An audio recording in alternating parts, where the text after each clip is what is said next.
성전에서 또 예배를 드릴 수 있도록 축복하심을 감사합니다.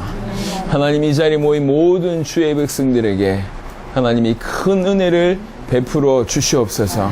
감사를 드리옵고 우리 주 예수 그리스도의 이름으로 기도드렸습니다. 아멘. 통역해야 될 또 문제도 좀 있고, 그 다음에 좁은 공간에 많은 숫자가 모인 것도 있고 해서 조금 집중적으로 짧은 시간에 말씀을 좀 전달했으면 좋겠습니다. 성경에 보면 그냥 문장으로만 보면 이게 헷갈리는 때가 있어요. 분명히 목적은, 성경 전체의 목적은 예수가 그리스도이심을 믿게 하려 합니다 라고 기록되어 있는데, 어떤 곳은 보면 이건 뭐 선행을 하면 구원받는다 라는 식으로 해석이 될 수 있는 곳이 몇 군데 있습니다. 근데 복음이 아니면 그게 해석이 안 됩니다. 오늘 그 부분을 한번 좀 얘기를 좀 해볼까 합니다. 마태복음 25장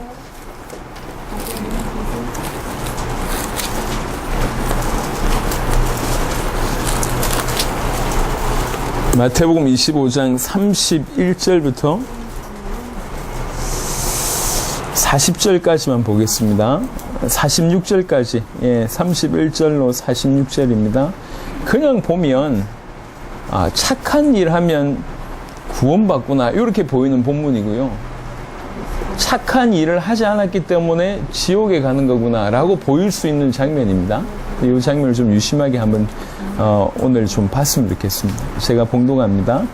인자가 자기 영광으로 모든 천사와 함께 올 때 자기 영광의 보좌에 앉으리니 모든 민족을 그 앞에 모으고 각각 구분하기를 목자가 양과 염소를 구분하는 것 같이 하여 양은 그 오른편에 염소는 왼편에 두리라. 그때 임금이 그 오른편에 있는 자들에게 이르시되 내 아버지께 복받을 자들이여, 나와 창세로부터 너희를 위하여 예비된 나라를 상속받으라. 내가 줄일 때에 너희가 먹을 것을 주었고, 목 마를 때에 마시게 하였고, 나그네 되었을 때 영접하였고, 헐벗었을 때 옷을 입혔고, 병들었을 때 돌보았고, 옥에 갇혔을 때 와서 보았느니라.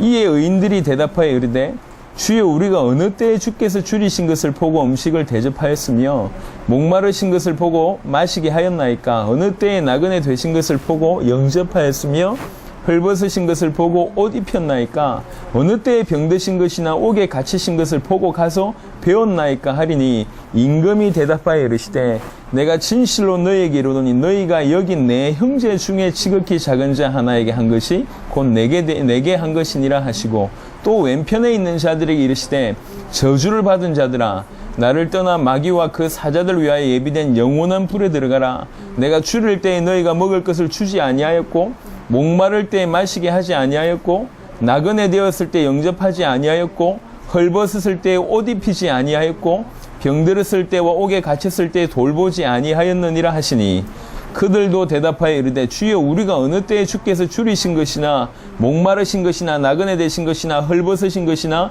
병드신 것이나 옥에 갇히신 것을 보고 공양하지 아니하더이까? 이에 임금이 대답하여 이르시되 내가 진실로 너에게 이르노니 이 지극히 작은 자 하나에게 하지 아니한 것이 곧 내게 하지 아니한 것이니라 하시리니 그들은 영벌에 의인들은 영생에 들어가리라 하시니라. 아멘. 이 본문만 보면 의인은 이러한 지극히 작은 자에게 이런 일을 했기 때문에 천국에 가고, 악인은 그거 하지 않았기 때문에 영벌에 가고 라는 걸로 그냥 표면적으로 이게 눈에 보입니다. 이렇게. 그래서 이런 본문을 볼 때 많은 사람들이 이제 구제, 봉사, 불쌍한 사람들 돕는 것이 구원의 길이라고 착각할 수가 있다. 요거 보고. 지난번에 얘기했잖아요. 어느 분한테 가서 이제 미주에서 복음 전하면서 어떤 분이 복음을 전하니까 자기 구원의 확신이 있대. 정말 구원받았냐? 구원받았대. 그 확신이 근거가 뭐냐 물어보니까 자기가 강아지를 너무 사랑한대. 강아지를 너무 사랑하니까 난 천국 간대. 그게 무슨 말이냐? 하나님은 사랑이신데 내가 이렇게 사랑이 많은 걸 보면, 강아지를 사랑하는 이런 마음이 많은 거 보면 나는 천국 간다. 이런 식으로 확신을 가지고 있는 겁니다. 너무 어이가 없죠. 근데 성경에 보면 그런 각도로 보면 그렇게 보이는 게 있다. 성경은 어떻게 보면 저주를 받은 자들 아니면 계시를 받지 못한 자들이 충분히 속을 수 있는, 그러니까 페이크라고 얘기하죠. 그런 속임수처럼 보이는 게 많이 있어요. 이렇게. 그러니까 착한 일을 하면 천국 간다라고 많은 사람들이 생각하고 있는데, 그 생각을 가지고 성경 보면 오늘 이 구절은 딱 맞는 구절이거든. 이 봐라, 이렇게 했지 않냐, 이러니까 영생에 간다고 했지 않냐라고 얘기합니다. 그러니까 성경에 예수님께서 뭐라고 얘기했냐면, 이 백성들이 눈으로 보고 귀로 듣고 마음으로 깨달을까 내 염려하고 있다고 얘기합니다. 왜 그러냐, 저 사람들은 복음을 못 받고 구원 못 받을 사람이도 혹시나 깨달을까봐 내가 염려한다, 이렇게 얘기합니다. 자기 생각대로 충분히 나름대로 판단하면서 여러 가지 해석을 하는데, 그 해석이 전혀 복음적이지 못한 해석으로 결론을 내는 게 많습니다. 그래서 사단이 가장 많이 이용하는 책이 성경일 수 있습니다. 성경 들고 이단들이 너무 많고, 성경 들고 속임수를 쏘는 사람들이 너무 많아요. 신천지 같은 것은 정말 너무 수준이 낮은 거거든요. 근데 거기에 다 넘어가요. 결론이 뭐냐, 이만희라는 사람이 하나님이래, 이게 메시아래. 그러니까 근거가 뭐냐니까, 말도 완전히 성경 구절 해가지고 빛이 원래 2개 있었는데 한 빛은 그 예수 그리스도고 한 빛은 자기래. 그런 말이 그 흔적이 거의 없는데 그걸 끄집어내서 얘기합니다. 이게 이해가 안 되잖아요. 그리고 성경 해석하기를 산은 무슨 뜻이고 물은 무슨 뜻이고 이래가지고 딱딱 이렇게 정의를 해서 그거 가지고 풀어내는 겁니다. 그러니까 그렇게 풀어내니까 어떤 면에서는 과학적으로 이해되는 게 있거든. 전부 다 넘어가 버립니다. 수준으로 얘기하자면 죄송합니다만 너무 낮아요. 근데 그 낮은 수준이 통한다니까. 왜 그러냐, 속을 수 있는 사람들은 충분히 그 속임을 받을 수 있는 내용들이 성경에는 많아 보입니다. 다 넘어가는 겁니다. 오늘 이 본문도 착한 사람 천국 가고 나쁜 사람 지옥 간다라고 얘기할 때 성경 배경으로 활용하기 굉장히 좋은 본문입니다. 근데 정말 그러하냐는 거죠. 성경은 예수를 그리스도로 믿게 하기 위해서 기록된 것이에요. 요 각도를 가지고 우리 신방 메시지와 오늘 메시지를 쭉 연결시켜 보자고요. 오늘 오전에는 제가 나를 따라오라 라는 말씀으로 말씀을 드렸습니다. 그리고 계속 그리스도를 얻고 깨닫고 발견하는 것이 가장 최고의 하나님 우리에게 허락하신 비밀임을 계속 얘기해 왔습니다. 어떻게 그리스도를 얻을 수 있냐? 따라감으로 더 얻을 수 있다라는 쪽으로 결론을 맺었습니다. 따라가면 어둠에 거하지 않고 생명의 빛을 계속 얻는다고 얘기했습니다. 요런 상태라 계속 주를 따라가면 생명의 빛을 계속 얻게 되고, 주를 따라가면 주님이 원하시는 인생을 살게 되어 있습니다. 그 주님이 원하시는 인생을 살다 보는데 어떤 일이 벌어졌냐, 오늘 이런 일이 그냥 벌어지는 거 자기도 모르게. 오늘 여기 보면 이제 설명을 좀 해보겠습니다. 오늘 마태복음 25장의 본문은 처음부터 갈라놨어요. 양과 염소를 구분했다고. 착한 짓을 했기 때문에 의인이 아닙니다. 의인이 이 일을 한 거예요. 이런 일을 했기 때문에 의인이 아니라 의인이기 때문에 이런 일을 할 수가 있었다는 겁니다. 처음부터 양과 염소가 갈라져 있는 겁니다. 기준이 이런 일을 했기 때문에라는 기준이 아닙니다. 처음부터 갈라져 있었어요. 요게 첫 번째 포인트고요. 두 번째는요, 이 의인은 자기가 무슨 일을 했는지도 기억도 못해. 왜 그러냐? 그게 삶이었기 때문에. 항상 빛으로 다니고 어두움에 다니지 않다 보니까, 주와 동행하다 보니까 늘 이렇게 베푸는 삶이 자연스럽게 나왔다는 얘기입니다. 기억도 못할 만큼. 예수님이 그 얘기했을 때 아예 생각도 못합니다. 나 그런 적 없는데요 라고 얘기할 정도로 너무 그런 삶을 살고 있음에도 불구하고 그게 대단한 일인지도 몰라요. 큰 일인지도 몰라요. 그냥 삶이니까. 그게 의인의 삶이었어요. 빛 가운데 있는 자의 삶이란 말이에요. 빛 가운데 있는 자의 삶은 요런 삶을 살게 됩니다. 요런 삶을. 자, 요걸 좀 설명하는 근거를 한번 설명해 보겠습니다. 마태복음 10장에 보시면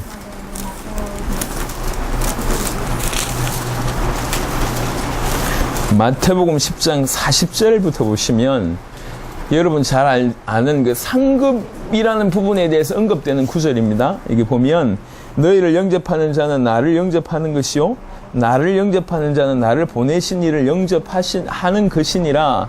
선지자의 이름으로 선지자를 영접하는 자는 선지자의 상을 받을 것이요.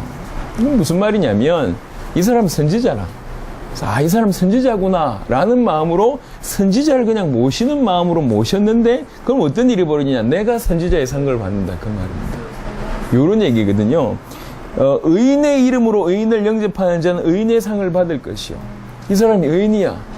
너무 귀한 분이라 이렇게 모셔드렸다. 그러면 그분을 모셔드린 것 자체가 내게 의인의 상급을 받는다는 얘기입니다. 42절의 키입니다. 누구든지 제자의 이름으로 이 작은 자 중 하나에게, 조금 전에 마태복음 26장에도 우리 읽었던 25장에도 이런 본문이 나옵니다. 이 작은 자 중 하나에게 냉수 한 그릇이라도 주는 자는 내가 진실로 너에게 이르노니 그 사람이 결단코 상을 잃지 아니하리라 라고 얘기했습니다. 냉수를 주는 게 중요한 게 아니요, 누구한테 왜 줬냐가 중요하거든요. 그렇잖아요. 냉수 주는 행위가 중요한 게 아니라 뭐 때문에 냉수를 줬냐, 누구한테 줬냐, 요게 지금 중요한 겁니다. 오늘 마태복음 25장을 다시 넘어가 보면 자세하게 보면 이렇게 표현하고 있습니다. 어느 때 우리가 그랬습니까? 라고 얘기할 때 40절에 임금이 대답하여 이르시되 내가 진실로 너에게 이르노니 너희가 여기 내 형제 중에 지극히 작은 자 하나에게, 내 형제 중에 지극히 작은 자 하나에게 한 것이 내게 대하여 한 것이라. 의인의 이름으로 냉수 한 그릇이라도 대접하는 자 결코 상을 잃지 아니하니라. 선지자의 이름으로 선지자를 대접하는 자 선지자의 상을 받는다는 구절하고 이렇게 대입시켜보면 똑같은 원리라. 내 형제 중에 지극히 작은 자, 이렇게 표현했습니다. 내 형제 중에 지극히 작은 자 하나에게 한 것이 내게 대하여 한 거다라고 얘기합니다. 그냥 퍼주는 게 지금 중요한 게 아니란 말이에요. 누구의 이름으로 왜 그 일을 했냐, 이게 지금 사실은 굉장히 중요한 겁니다. 오늘 마태복음 25장은 단순히 선을 행하면 영생 얻는다라고 하는 성경이 아닙니다. 그 구절을 얘기하는 게 아니에요. 원래 의인입니다. 원래 의인이 왜 이런 일을 했냔 말이에요. 의인이 주와 동행하면서 주님이 원하시는 일을 하다 보니까, 빛 가운데 거하다 보니까, 빛 가운데 거하면서 사람들을 살리기 위해서 그런 삶을 살다 보니까 헐벗은 자들, 감옥에 있는 자들 계속 돕게 되잖아요. 이 모든 것들이 주와 동행하면서 주께서 원하시는 일을 한 거라. 그것도 저 작은 자들을 복음 때문에 그 일을 하게 된 거죠. 그러니까 이 모든 것이 축복으로 연결이 되는 겁니다. 근데 악인은, 염소는 아니 쟤하고 내하고 비슷한데 생김새도 비슷하고 우리는 왜 안 했습니까? 라고 얘기할 때 똑같이 얘기합니다. 이 작은 자 중 하나에게도 하지 않았지 않냐. 착한 짓을 안 했다는 얘기를 하는 게 아닙니다. 물론 그 말도 맞지만 처음부터 염소요. 의인이 주와 함께 거하면, 주와 함께 다니면, 주를 따라가면 어둠에 거하지 않는다고 얘기했습니다. 바꾸면 주를 따라가지 않으면 어떻게 됩니까? 어둠에 거해 있는 삶을 사는 겁니다. 어둠 속의 삶을 살 수밖에 없어요. 그 어둠 속의 삶을 이렇게 표현한 겁니다. 안타깝죠? 이렇다면 부시간에 하는 건데 이게 영벌 받을 것인지 영생을 얻을 것인지 모르고 그냥 한다고. 이게 지금 악인들의 모습입니다. 예. 그러니까 열심히 사는데, 의인들도 살고 악인들도 열심히 사는데 한쪽은 상급을 쌓아놓고 한쪽은 저주를 쌓아놓는 거예요. 그래서 뭐라고 얘기하냐면 25장에 다시 읽어보면 25장에 34절에 그때 임금이 그 오른편에 있는 자들에게 이르시되 내 아버지께 복받을 자들이여, 이렇게 내 아버지께 복받을 자들이여 나와 창세로부터 너희를 위하여 예비된 나라를 상속받으라. 생각해 보세요. 요 행동 때문에 창세로부터 예비된 나라를 받을 수 있습니까? 말도 안 되는 얘기입니다. 이 행동이 뭐라고, 헐벗은 자들 좀 도와주고 감옥의 사람 돌아본 그 선행이 뭐라고 창세로부터 너희를 위해서 예비된 나라를 받을 수 있단 말입니까? 그럴 수가 없습니다. 행동 몇 가지 했다고 받을 수 있는 상급이 못 돼요. 원래 의인이라, 원래 의인. 그래서 이 사람들 위해서 창세로부터 이 나라가 상속받기로 예비되어 있었단 말이에요. 의인입니다. 그러니까 복받을 자들이고 창세로부터 이런 것들이 예비된 나라들을 예비된 이런 축복을 이미 받았단 말이에요. 그래서 이 축복을 상속받으라라고 얘기하고 있습니다. 마찬가지로 45절에 보면 이에 임금이 대답하여 이르시되 내가 진실로 너희에게 이르노니 이 지극히 작은 자 하나에게 하지 아니한 것이 곧 내게 하지 아니한 것이니라 하시면서 41절에 왼편에 있는 자들에게 이르시되 저주를 받은 자들아 나를 떠난 마귀와 그 사자를 위하여 예비된 영원한 불에 들어가라. 보면 34절에는 복을 받을 자들이야. 복 받을 자들이라 라고 얘기합니다. 그리고 41절은 이미 저주를 받았대요. 그 상태가 이미 저주를 받은 거야. 그 상태가. 악인의 상태 자체가. 그러니까 이런 삶을 살 수밖에 없는 것이죠. 눈에 보면, 우리가 겉으로 눈에 볼 때는, 외적인 행동이 기준인 것처럼 보일 때가 많습니다. 그래서 자꾸 속는 거죠. 그러니까 이런 것들도 사단이 기가 막히게 이용합니다. 그래서 신자뿐만 아니라 불신자들에도 천국의 기준을 선행으로 잡고 있는 경우들이 많습니다. 착해야지 구원받는다는 그 기준을 가지고 있는 자들이 참 많아요. 착해야 구원받는 게 아니거든요. 근데 이런 기준을 불신자들뿐만 아니라 우리에게도 심어놨어요. 그래서 착하지 않은 것에 대해서 눌려있는 사람들이 많습니다. 지금 이 본문은 착해라는 얘기를 하는 게 아닙니다. 그 본문이 아니라고 이거는. 열심히 구제활동 열심히 해라라고 하는 게 아닙니다. 의인이 하나님과 동행하면 이런 삶을 살 수밖에 없다라는 얘기를 지금 하고 있는 겁니다. 그게 사실은 포인트입니다. 의인이 주님을 따라가게 됐을 때에 어둠에 거하지 아니하고 생명의 빛을 계속 얻을 수밖에 없다라는 얘기를 하고 있습니다. 하나님의 백성이 하나님과 동행하면 당연히 이런 삶을 살 수밖에 없다라는 것을 얘기하고 있는 겁니다. 그래서 우리 포항성전과 참여한 모든 주의 백성들에게 조금 정리되는 게 좀 필요한 것 같아요. 지금 굉장히 뒤죽박죽 돼 있어요. 복음이 잘 정리가 되면 복음에 맞는 행동이 나옵니다. 근데 이거 우리가 해야 될 것도 많고 감당을 해야 될 것도 많으니까 완전 지금 뭐 당세부까지 만나가지고 착해야 되지, 뭐 열매를 맺어야 되지, 후원해야 되지, 뭐 사역해야 되지, 신학교 해야 되지, 뭐가 많아. 굉장히 많아요. 이게 할 일만 계속 쌓이는 것 같아요. 이게 뭐지? 돼지국밥도 해야 되고 너무 많아요. 파리바게트부터 하고 뭐 할 일도 많고 난 자꾸 눌리고 이제 착하지 못하고 이게 내 행동도 바르게 해야 되고 사역도 바르게 해야 되고 모델적인 교육자, 모델적인 중직자 오만 얘기 다 넣으면서 이게 뭐 할 것은 많은데 뒤죽박죽 돼 있어요. 조금만 정리하면 참 재밌는 일인데 이게 정리가 안 됐을 땐 일로서 다가오고 내가 해야 될 뭔가에 어떤 플러스 알파로 다가오게 되면 이게 다 힘든 겁니다.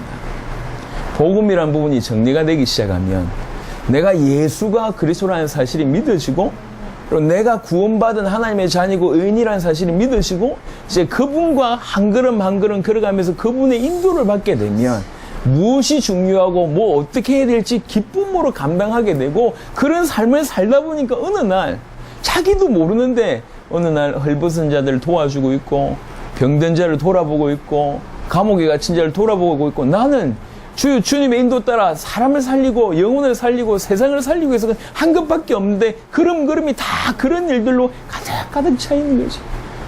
교회 안에서도 지혜롭게 감당을 하고 현장 안에서도 지혜롭게 감당하고 늘 주와 동행하면서 주님께 묻고 주의 인도를 받다 보니까 이게 그냥 다 정리가 되면서 너무너무 평안하면서 우리 개인으로 너무 행복한 그런 인생을 사는 겁니다.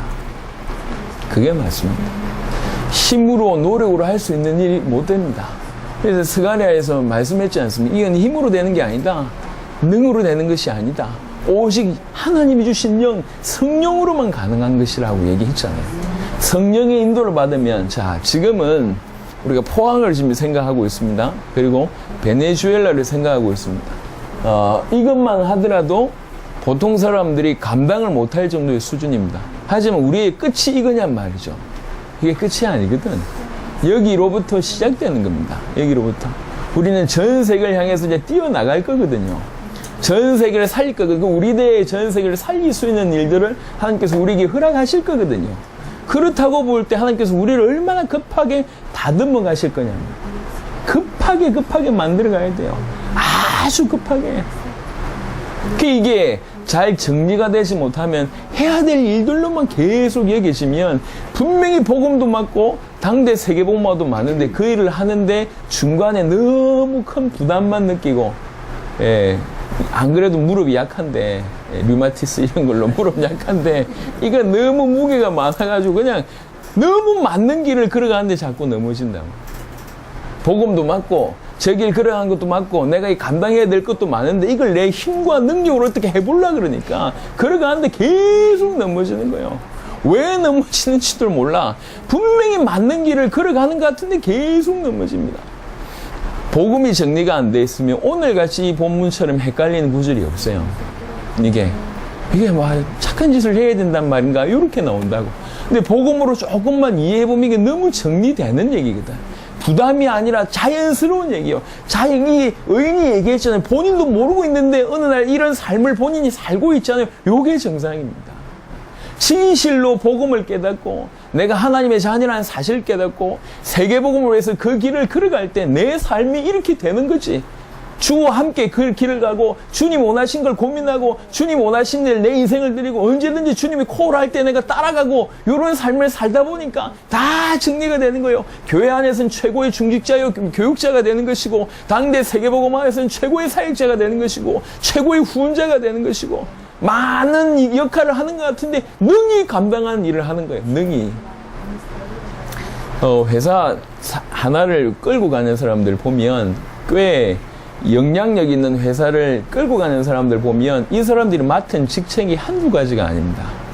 회사도 맡고 있는데 어떤 동호회 회장, 향후회 회장, 발전위원회 회장 여러 가지 직함을 가지고 있는데 다 해냅니다.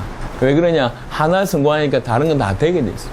뭐가 급한지, 뭐부터 처리해야 될지 눈이 하나 열려버리니까 심지어는 직함이 10개, 20개라도 다 해결하는 거예요, 이게.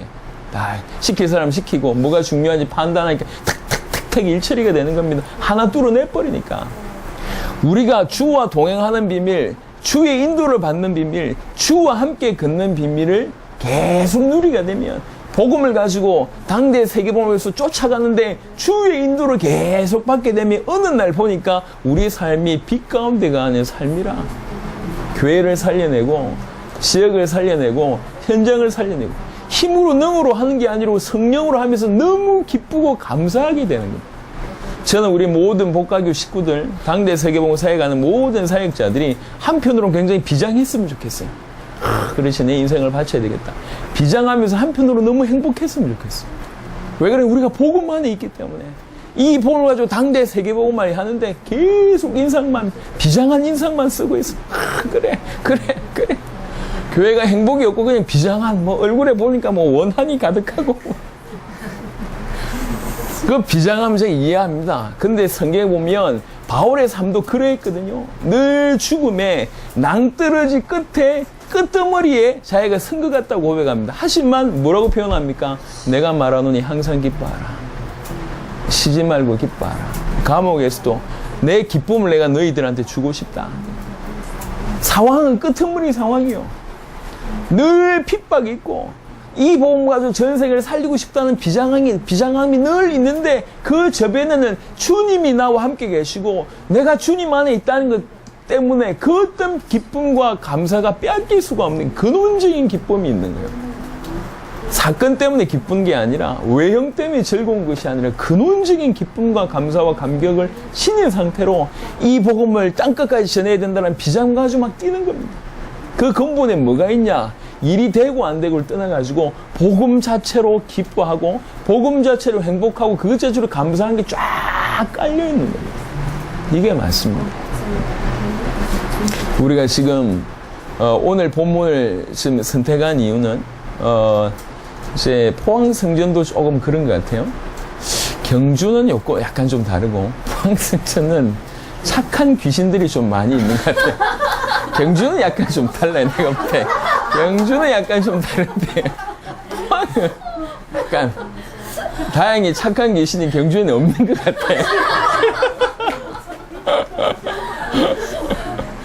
이게요, 좋은 것 같아요. 좋은 것 같은데, 못 넘어섭니다, 이게.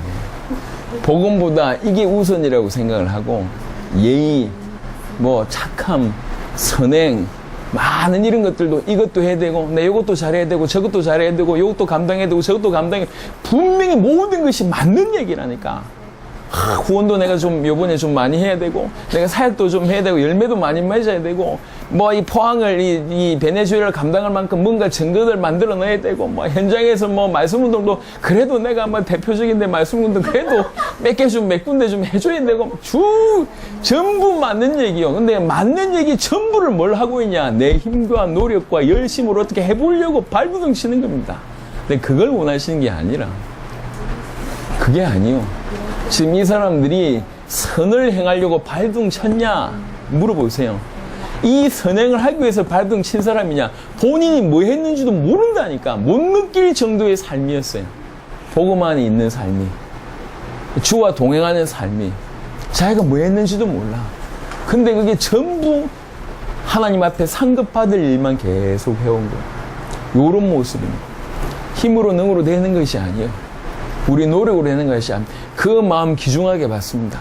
하지만 일이 되려면 힘과 노력이 아니라 주님 안에서, 복음 안에서 행복해지고 주와 동행할 때 그 기쁨과 감사로 터져 나올 때 가능한 거예요. 늘 주님을 바라보고 주의 음성에 예민하게 주의 음성을 들을 줄 알고, 말씀하실 때 겸손하게 순종할 줄 알고, 주님을 따라 한 걸음 한 걸음, 내가 좀 그동안 뛰지 않았던, 걷지 않았던, 쓰지 않았던 근육이기 때문에 조금 힘들지라도 한 걸음 한 걸음 주의 인도를 받다 보면 어느 날 내 노력으로 도무지 감당이 안 됐던 그 많은 일들이 너무 탁탁탁탁 처리된 것을 느끼게 됩니다.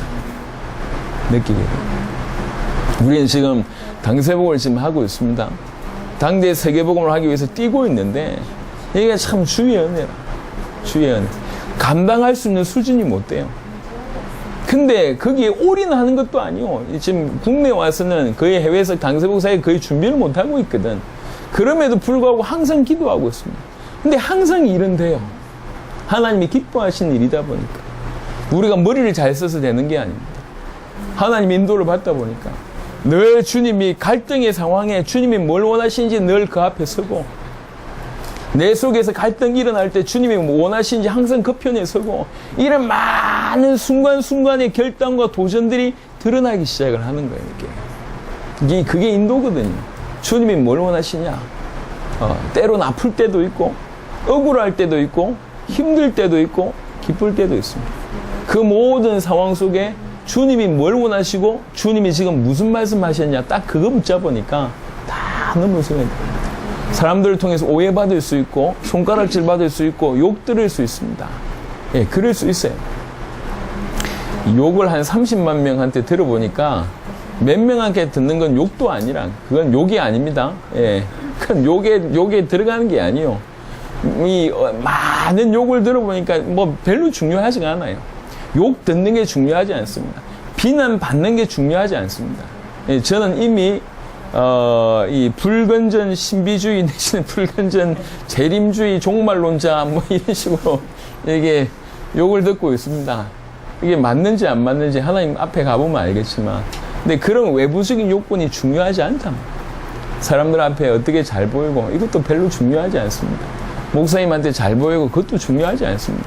하나님 앞에 서서 하나님의 인도를 받으면 하나님이 하게 하시는 거예요. 요걸 좀 부탁드리고 싶습니다. 하나님이 하신다고 하면서 널브러져 있는 것도 하나님 인도가 아닙니다. 하나님이 하실 거기 때문에 더 민감하게 하나님께 물어보고 여쭤보는 게 올바른 태도지, 가만히 있으면 하나님 하시겠지, 그건 맞는 말이 아니요. 열심히 오락을 하고 있는데 어느 날 내 마음에 공부할 마음을 주님 주시겠지, 그때 공부하자 이러면서 열심히 지금 오락하고 있으면 얘는 맞아야 돼요. 그런 상태라고. 내가 널브러져 있으면서 하나님 나를 통해서 언젠가 하시겠지, 하나님 하시기 위해서 더 물어보고 더 엎드리고, 하나님 말씀 주십시오, 하나님 음성 주십시오. 여러분, 저기 보면 엘리야가 40일 이 길을 걷잖아요. 그러면서 하나님의 산 호렙에 올라가지 않습니까? 왜 갑니까? 하나님 말씀 얻으러 가는 겁니다. 기적을 경험하러 가는 게 아니라 하나님의 뜻을 찾기 위해서 40주야를 걸어간단 말이에요. 물론 하나님 힘을 주셔서 그 일을 했겠지만 하나님의 말씀을 구하기 위해서 하나님 뜻을 찾기 위해서 40주 40야를 걸어가서 하나님의 산에 호렙에 오르잖아요. 그게 하나님 나를 통해서 하시기를 원하는 기본적인 자세입니다. 그 자세가 맞는 자세. 하나님의 말씀이 희미합니까? 더 엎드리고 더 나아가고 그게 맞는 자세예요. 진실로 하나님 위해서 살고 싶으면 그래야지. 왜 나에게 말씀을 안 주십니까? 왜 이렇게 희미합니까? 하나님 나에게 말씀 주십시오. 그래서 더 엎드리고 더 나아가고 이게 맞는 얘기예요. 그래서 하나님 말씀 주시면 그 말씀 그대로를 순종하는 겁니다. 한번 생각해 보세요. 엘리야에게 말씀하셨습니다. 왕을 세우래요. 아람 왕을 세우고 이스라엘 왕을 세우고 너를 대신하는 엘리사를 세우랍니다. 이거 혼자요. 혼자 올라와 있는 사람한테 뜬금없이 네가 가서 왕 세우래. 이게 맞는 말이 쉬운 말입니까? 제자 찾으라 그러면 이해되겠는데 네가 가서 두 나라 왕을 세워버리래. 맞는 말이 아니잖아요. 근데 그 말이 아멘 합니다. 그리고 가서 왕 세워버리잖아요. 왜 그러냐? 하나님 뜻이니까. 이거 하나님 뜻이야. 오케이. 모든 것이 불가능해 보였는데 하나님 뜻이면 된다는 거예요. 그게 하나님의 말씀을 들으려고 하는 자세였고 말씀 들었을 때 순종하는 모습입니다. 이게 맞는 모습이에요. 우리가 하나님 말씀을 듣고 그 하나님 말씀을 순종해서 하나님과 길을 걷기 시작을 하면 많은 부분이 정리되고 무엇부터 해야 되고 어떻게 해야 될지가 다 되게 되었습니다. 다 되게 되었습니다.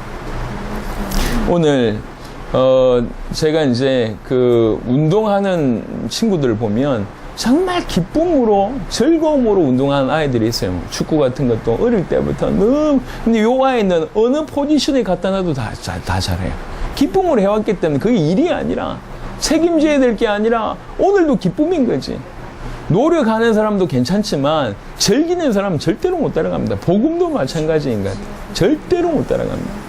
여러분이 하나님의 말씀으로 이 주님이 나와 함께 계시다는 이 사실 때문에 행복해하고 그걸 기쁨으로 누리기 시작하면 이 누림이 모든 것을 감당하게 되는 어떻게 저분은 현장에서도 저렇게 열매 맺고 교회에서도 저렇게 귀중하게 사역을 하고 당대 세계복음화도 저렇게 뒤에서 본격적으로 사역을 하고 뒤에서 저렇게도 후원을 하고 많은 동력자들한테 도전을 주고 여러 성전을 세우는데 일조를 하고 어떻게 저럴 수 있냐? 그게 우리 모든 성도들의 모습일 수 있단 말이에요. 특별한 사람이 아니라 제대로 인도받는다고 얘기할 때 여기 번쩍 저기 번쩍이요. 여러 나라를 가서 도울 뿐만 아니라 여러 성전을 돕고 현장을 살리고 모든 가지고 있는 현장들을 다 살리는 그런 인물이 되는 겁니다. 마지못해 한 것에 대한 결론을 우리가 알고 있잖아요. 이게 이 예수가 그리스도라는 복음이라는 것을 소위 알고도 10년, 20년을 훈련을 받아보고 뛰었는데 불구하고 일어난 일들에 대해서 결과들을 여러분 다 알고 있잖아요. 끌려간 거예요. 하고 싶어서 한 것보다는 훈련을 받아야 되니까. 이렇게 해야 되니까 저렇게 해야 되니까 20년을 끌려 들어가도 20년이 거의 수준이 비슷할 뿐만 아니라 더 바닥입니다. 해도 안 된다 이렇게 되는 겁니다. 우리가 또 당세복을 두고 또 그래야 되겠냐 말이에요. 그게 맞냐? 아닙니다. 저는 시작이 틀렸다고 생각해요. 이게 터져 나와야 돼요. 나를 믿는 자는 성경에 이런 것 같이 그 배에서 생수의 강이 흘러넘치리라. 에스겔 47장에 성전 문지방에서 나온 물이 흘러가면서 다 살렸잖아요. 그 환상을 기억해 보세요. 성전 문지방에서 흘러나온 물이 성전이 우리 교회이기도 하지만 우리 자신이기도 하잖아요. 흘러나온 물이 다 살립니다. 교회는 에베소 1장 23절에 만물을 충만케 하신 자의 충만이 교회랍니다. 그러니까 만물을 충만케 할 수 있는 비밀이 교회를 통해서 흘러나온다 그 말입니다. 우리 자신이 교회잖아요. 우리를 통해서 흘러간 게 만물을 다 살린다 그 말입니다. 에스겔 47장과 똑같은 흐름이요. 우리를 통해서 흘러나온 게 다 살리는 겁니다. 흘러나오는 게 중요한 거예요. 우리가 충만해지는 게 중요한 거예요. 주와 완전히 동행하고 복음 속에 더 깊이 들어가고 더 그것 때문에 목마르고 더 그리스도를 알아가고 너무너무 행복하고 예수가 그리스도는 복음 때문에 내가 그 진리 안에 있다는 것 때문에 너무 감사하고 그분이 말씀하실 때 순종한 것 자체가 너무 행복이고 마지 못해서 하는 것이 아니라 그런 힘으로 갈 때 흘러 넘치기 시작한다. 우리로 말하면. 이게 다함이 없어요. 계속 흘러 넘쳐. 기쁨으로. 계속 흘러갑니다. 계속. 우리 복각의 모든 식구들은 그러해야 됩니다. 제대로 된 시작을 하셔야 됩니다. 조금 느릴 수도 있지만 그게 맞아요. 여기 이곳저곳에서 다 터집니다. 그들의 삶이 불신자들이 볼 때는, 겉으로 볼 때는 그냥 착한 일을 열심히 해서 상 받는 것처럼 보일 수도 있습니다. 하지만 그들이 그런 삶을 살 수밖에 없는 근원은 다른 데 있단 말이에요. 이 땅에 있는 행위로 천국을 얻을 수 있는 것은 없습니다. 그건 우리가 익히 알고 있는 바, 그건 너무 정의를 잘 하신 것 같아요. 이 땅의 어떤 행위로 천국을 얻을 수 있다. 그런 건 없어요. 그런 천국은 가치가 없어요. 행위로 천국 갈 수 있단 말이잖아요. 그 말은 그리스도의 십자가가 필요 없다는 말과 연결이 됩니다. 그렇죠? 주님이 오실 이유가 없어요. 오셔서 십자가 지시고 부활하실 이유가 없어진단 말이에요. 그 말이 아닙니다. 그런 삶을 살 수밖에 없는 근원이 뭐냐? 그 십자가와 부활을 내 가슴에 지고 그 주와 함께 동행할 때 이런 일이 벌어진다 그 말입니다. 그걸 원하시는 겁니다. 주님. 말씀을 정리하도록 하겠습니다. 어떻게 하면 그리스도를 더 얻을 수 있느냐? 주님을 따라갈 때 더 바로 얻을 수 있고 누릴 수 있습니다. 그 모습이 어떤 모습으로 나타나냐? 오늘 마태복음 25장 같은 모습으로 나타난다. 이래야 된다 저래야 된다 이 얘기가 아니고 그냥 자기도 모르는 사이에 예수님이 와서, 임금이 와서 설명을 해준다니까. 야, 네가 이래서 이런 거야. 그래서 네가 복 받고 너 창세전부터 예비된 하나님의 나라 너 그거 상속받을 수 있으라고 설명을 해준다니까. 본인은 전혀 모르고 있는데 왜 그러냐? 그게 관심이 없어요. 상 받는데 관심이 없어. 그렇게 삶을 사는데 익숙하고 그게 좋은 거예요. 그냥 그렇게 쭉 살아온 거예요. 악인은 그렇지가 않습니다. 어둠에 거할 수밖에 없기 때문에 그 어둠의 결과물들이 계속 나와지는 거예요. 저는 복음이라고 얘기하면서 복음과 상반된 삶을 누린다라고 얘기하는 사람들 너무 많이 봤습니다. 그리고 그 결과도 지금 눈에 보고 있습니다. 참 많이 아이러니하죠. 하나님이 죄송합니다. 속지를 하나요. 너무 한편으로는 두려운 얘기인데요. 하나님이 안 속아요. 어떤 마음으로 그렇게 하는지, 어떤 중심으로 하는지 그때는 모른다니까. 몰라요. 하지만 1년 지나고 10년 지나고 20년 지나고 쭉 그냥 조용하게 나타납니다. 진짜와 가짜를 선명하게 쭉 나타납니다. 그때는 좋았겠죠. 복음 누린다 그러면서 쾌락도 누리고 이것도 누리고 방종도 누리고 복음 누린다 그러면서 성경 보지도 않고 주의 종이 그냥 메시지 그대로 옮기고 주의 종이 앞에서 함부로 이 많은 성도들을 정죄하고 주의 종은 말은 하늘이다 이러면서 그리고 주의 종이 실수하면 무조건 끌어안으라 다 맞는 얘기인 것 같은데 그렇게 계속 얘기하면서 본인도 망하고 교회도 망하고 점점 하나님이 안 속아요. 그렇지 않습니다. 이 생명의 말씀이 그렇게 수준 낮지 않아요. 수준 낮게 이용한다고 수준 낮게 이용될 게 못 된다니까. 이 하나님의 말씀이 너무너무 예민하고 예리합니다. 그 예리한 하나님의 말씀이 오늘 우리에게 지금 임하고 있는 거예요. 말씀을 정리하겠습니다. 하나님께서 우리에게 어떤 삶을 살지에 대해서 이 복음 가지고 당대 세계복음을 어떻게 완성해야 될지에 대해서 앞으로 우리에게 펼쳐질 그 삶에 대한 얘기를 지금 쭉 하고 해주시는 겁니다. 예수 그리스도를 믿고 그분과 동행하면서 그분과 함께 길을 걸으면 힘과 능으로 되지 않은 성령의 은혜와 성령의 능력으로 우리가 못했던 것, 절대로 안 됐던 것들이 정리되게 되고 주의 음성 듣는 게 좋고 그분의 말씀 듣는 게 좋고 순종하는 것이 나한테 기쁨이고 그렇게 순종하면서 가는데 우리 삶에 이런 마태복음 25장 같은 열매가 어느 날 본인도 모르는 사이에 막 열매 맺혀 있는 거예요. 이게 그게 빛된 모습이죠. 어느 날 심판의 날이 옵니다. 심판의 날에 우리를 위해서 예비된, 창세전부터 예비된 하나님 나라가 상속되어지는 놀라운 일이 벌어진다면 우리의 삶이고 우리의 미래입니다. 우리 포항성전 모든 식구들의 삶이고 미래입니다. 이렇게 되는 거예요. 이렇게. 그래서 정말 항상 그리스도를 알아가고 그리스도 속에 주의 말씀 듣기를 사모하고 주의 말씀 듣기에 순종하기를 사모하면서 기쁨으로 그 일을 하다 보면 오른편에 있는 그 양과 같은 축복이 저와 여러분들 임하고 우리의 미래가 될 줄 믿습니다. 그래서 포항성전 통해서 베네수엘라 전체가 살아나는 귀중한 일이 있게 되기를 그리스도 예수 이름으로 축원합니다. 기도하겠습니다. 살아계신 주님 감사합니다. 귀중한 우리 포항성전 식구들과 또 우리 경주성전 식구들과 광명성전 식구들과 같이 하나님의 말씀 들을 수 있도록 은혜 베푸심을 감사합니다. 그리스도와 알기를 또 그리스도를 누리고 그리스도와 함께 동행하기를 사모하는 귀중한 주의 지체입니다. 하나님 오늘 이들에게 말씀해 주셨사오니 이제 이들의 눈을 열어주시기를 소원합니다.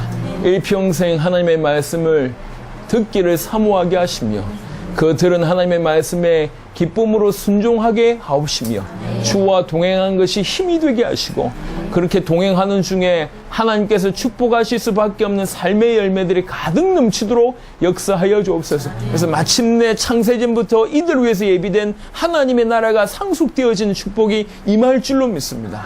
이런 삶을 살면서 포항을 살려내고 베네수엘라를 살려내면서 당대 세계복음화 이루기에 부족함이 없도록 주께서 역사하시고 축복하여 주시옵소서.